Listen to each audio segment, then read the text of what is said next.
President-elect Donald Trump is organizing his cabinet, and he's now starting with a priority on the border. Trump campaigned on mass deportation and ending birthright citizenship. Fox 4's Stephen Da is live with more. Stephen. President-elect Donald Trump's so-called Border Czar says that the Trump administration is committed to doing mass deportations and also going a step further by trying to do something that Donald Trump did not deliver on years ago, and that's ending birthright citizenship.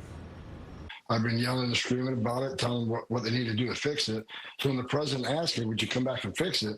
Of course I have to. I'd be a hypocrite if I didn't. Less than a week after winning another 4 years in the White House, President-elect Donald Trump is building his cabinet. Sunday, he named former ICE Director Tom Homan as his Border Czar. Look, I was a Border Czar agent. I wore that uniform, and I'm proud that I wore that uniform. So, and I was an ICE agent. I was the first ICE director that actually came up through the ranks. So the 20,000 men and women that worked for me.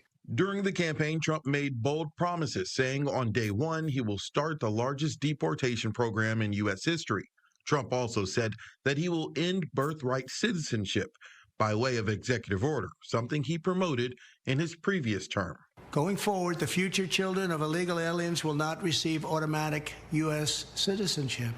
I talked to constitutional lawyer David Cole. We have birthright citizenship in this country because one of the reasons for the Civil War was both in the 1850s, the Supreme Court decided a case called Dred Scott and held that a child of slaves cannot be a citizen of the United States. Dred Scott was ultimately overturned when Congress passed the 13th and 14th Amendments. Cole says that Trump's attempt to end birthright citizenship would thus violate the Constitution and would, in his words, immediately be blocked by the courts. Mr. Trump's free to advocate for a change in this constitutional provision if he wants to, but there's a way you do that. We've done it many times in our nation's history, and it requires a lot of work and a lot of consensus. You can't cut shortcuts when it comes to things that are expressly in the Constitution.